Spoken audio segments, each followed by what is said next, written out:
student currently in Kenya Methodist University. I'm on teaching practice at Lelwak Boys High School.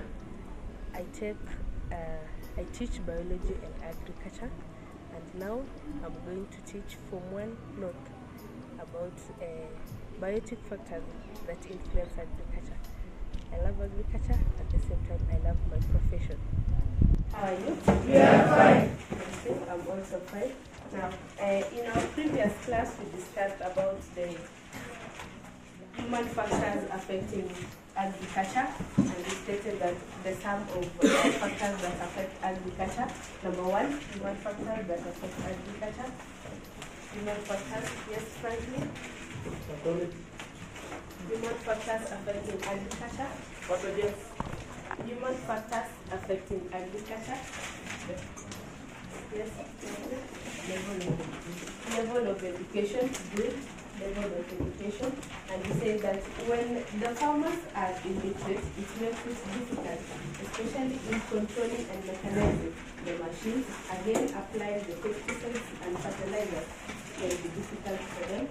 Another factor, yes, Dennis, level of technology, say that.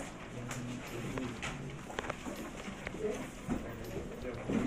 Availability of labor, good availability of labor. When the labor is limited, that means that the production of these products will be difficult, good. Yes. Transport and communication, good.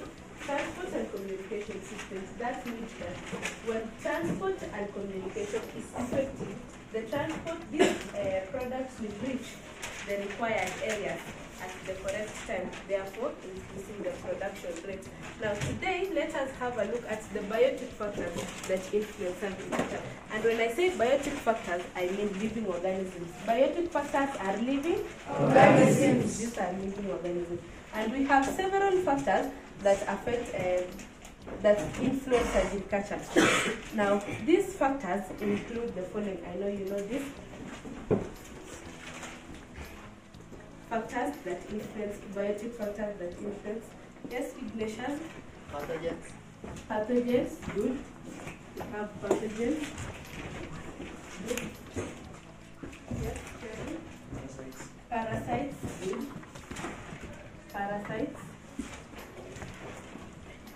Yes, Titus? Pest. Pest, good.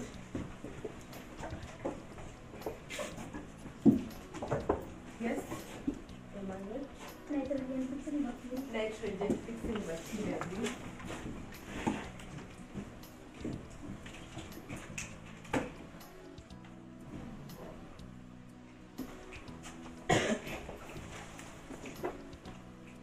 Yes, Sham? Decomposers, good.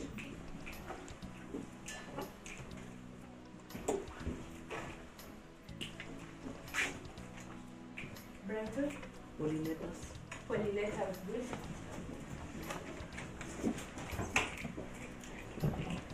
And you have the final one? Yes, what? Predators. Predators. Now, all these are biotic factors that influence agriculture. They are living organisms which influence agriculture. And we are going to discuss how each of the following influence agriculture. Now, let us start with the pathogens. Pathogens. Pathogens. What do you understand by the term pathogen? A pathogen. A pathogen. A pathogen. Yes, sorry. Microorganisms that transmit disease. Pathogens. Pathogens are microorganisms that transmit diseases. It can be either in one living organism to another, or plant to plant, or in the same living organism. So these are microorganisms that are responsible for disease transmission. And examples of these pathogens can be virus, can be fungi, and can be also bacteria.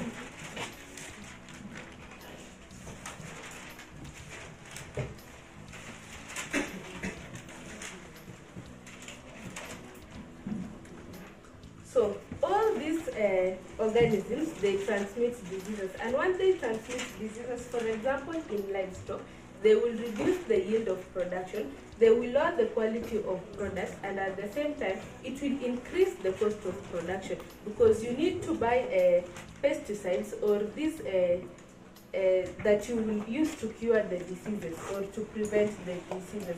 Now let us have a look at parasites as another factor that influence agriculture.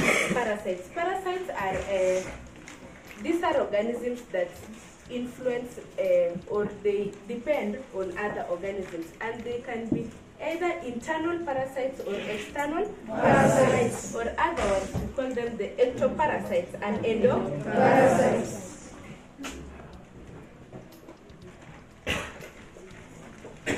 Ectoparasites, these are parasites that are found on the outer side of the organism. They live on the outer side of the organism, while the endoparasites, they are located inside the organism. Examples of ectoparasites. Yes, Dennis? Sesafly, good. Yes, ticks, good. Yes. Fleas. Now, these ectoparasites, they affect these livestock in one way or another. For example, the ticks, they suck the blood from the animals, and when they suck this blood, they may at times cause anemia. We have the sesafly that they cause trypanosomiasis disease. They cause the trypanosomiasis disease or the nagana. And then by doing so, they cause irritation, and they also increase the cost of production because you have to purchase the pesticides that you use to cure these diseases. Then we have the endoparasites, internal parasites. They are located inside the body of an organism. Example of endoparasites. Yes, Emmanuel? Lungworms, good. They are found in the lungs. Yes. Tapeworms, good. Tapeworms. Liver flukes, good. So all those are found inside the animals of the body, and they also transmit diseases if they are not controlled. Now let us move to another factor, that is the pest. Pest as another biotic factor that influences agriculture. Pests can be, they affect both crops, and at the same time they affect livestock. So in crops we have field pest,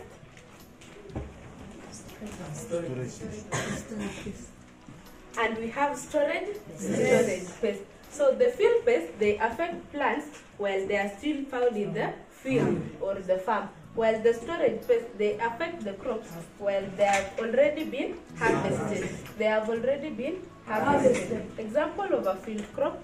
Example of a field crop. Example of a field crop. Example of a field crop. Yes. The weaver bird.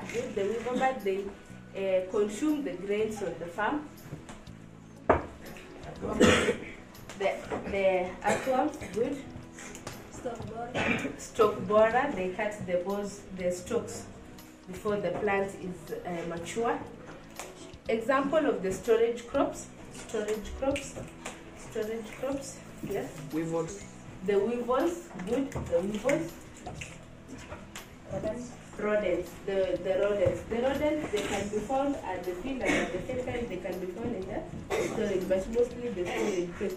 Now, these pests, either the field crop or the storage pest, they influence agriculture in a way that they lower the quality. When they attack the plants, they lower the quality of the plants, they lower the quantity of the plants again, and then they can reduce, they increase the cost of production as well, therefore influencing this agriculture. So that is the effect of pests in agriculture. Let us continue.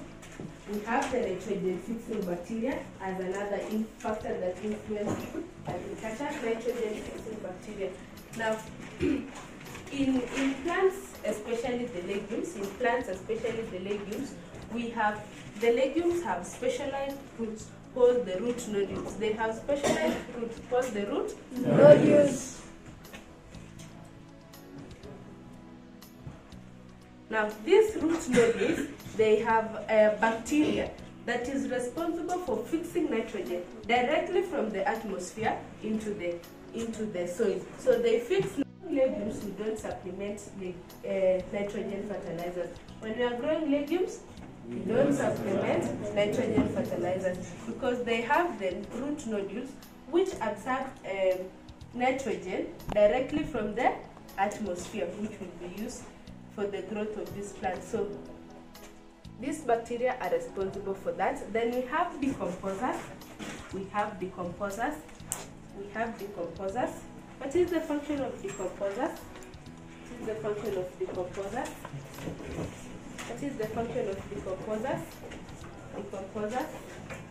What is the function of decomposers? Yes? They decompose. In other words, to avoid using the same word,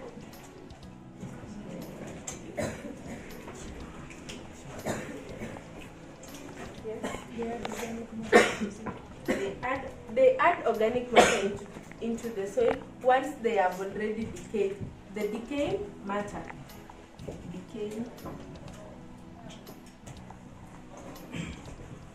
So they bring about rotting of the organic matter, which will decay, and after it has decayed, it releases humus and nitrogen and nutrients into the soil. So these organisms, apart from bringing the decaying responsibility, they also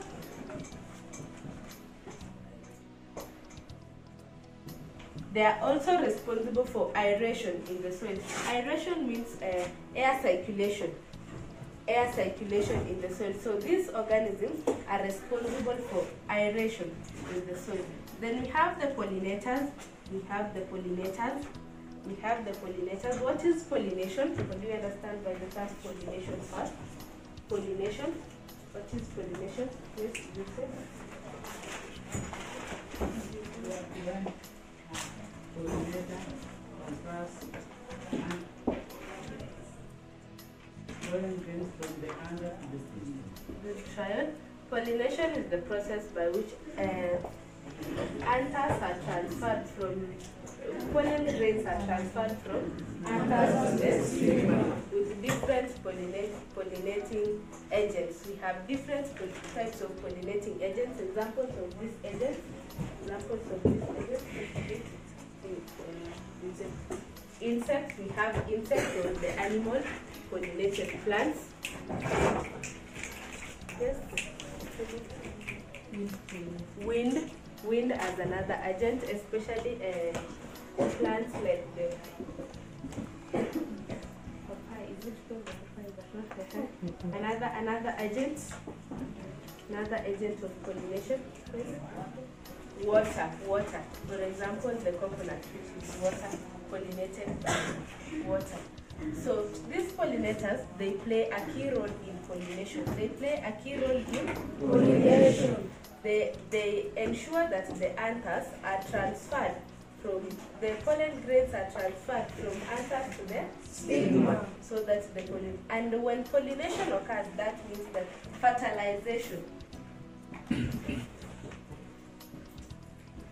fertilization will be next, and when fertilization occurs, that means that it will yield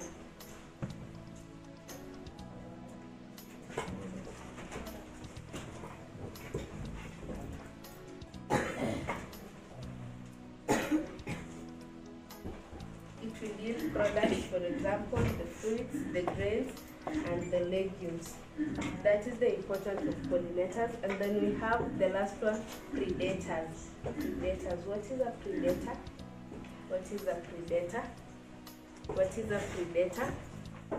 What is a predator?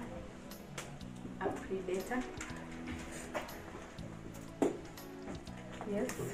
Definitions of predator. Animals that kill and feed on others.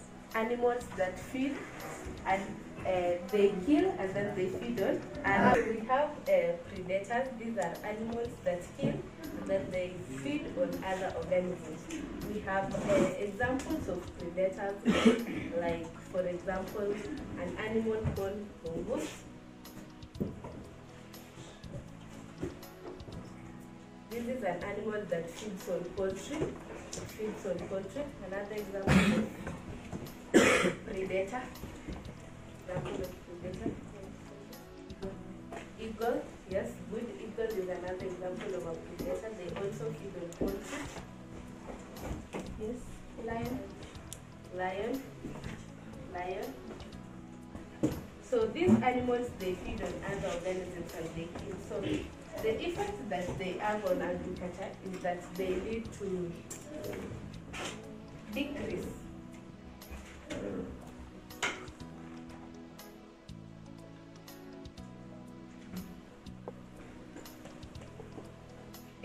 in population in the farm. So if you are rearing this poultry or this livestock and then they are attacked by the predators, that means that the population in your farm will decrease and therefore leading to decrease in production, or the production rate will decrease. So that was our lesson. Briefly, we are explaining about biotic factors, and we said that biotic factors are living organisms. These are living organisms that influence agriculture. And we explained these factors. Number one, we started with the pathogens, and we said that pathogens are microorganisms that cause or transmit diseases. And examples of these pathogens can be bacteria, virus. Good. Then we went to the parasites. We said that parasites, they are organisms that depend on other organisms. They can either be endoparasites or can be endoparasites. In other words, the internal parasites and the external parasites. And we gave the examples of both. Then we came to pests. Pests, they affect the crops, and we can have the field pest. At the same time, we can have the storage pest. We gave the examples of each. Then we have the nitrogen-fixing bacteria. The nitrogen-fixing bacteria, they are present especially in the leguminous plants. And we say that they have root nodules. These are specialized things that fix nitrogen directly from the atmosphere into the soil. Then we have decomposers. Decomposers, they bring about the decay or rotting of the organic matter. Therefore, they add nutrients and humus into the soil. At the same time, they are responsible for aeration. Then we have pollinators. Pollinators, they bring about pollination. They bring about pollination. So the transfer of anthers, the transfer of pollen grains from the anthers to the stigma. Then finally, we have the predators. These are organisms that they kill, and then they will feed on other animals. I will give an example of the mongoose and the eagle that feed on poultry. Now, in our next lesson, we will discuss about the climatic factors that influence climatic factors that influence agriculture.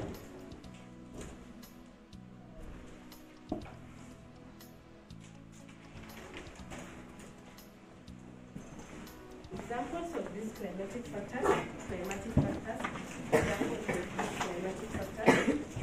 What are the examples of these climatic factors that influence agriculture? Climatic factors. Rainfall, we have rainfall. Good. We have rainfall.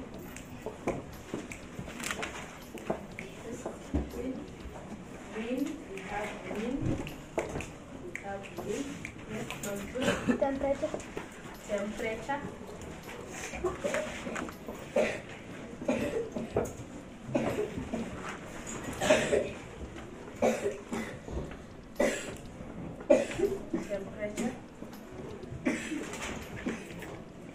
Yes, abundance. Lights, good. Lights, another factor. Climatic factor. Yes. Relative humidity.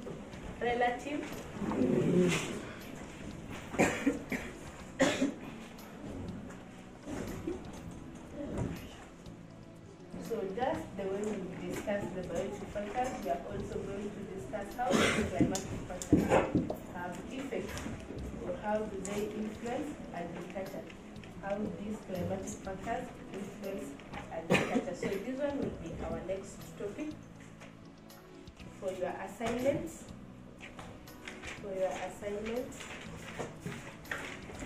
your post text, revision exercise, in your post text revision exercise, page 4.3, you have revision exercise there from question 1 to question 6, from question 1 to question 6. Then we have the assignments done before the next lesson, and then we will continue from there. Any question? Any question? Any question? There is no question. Have a good day.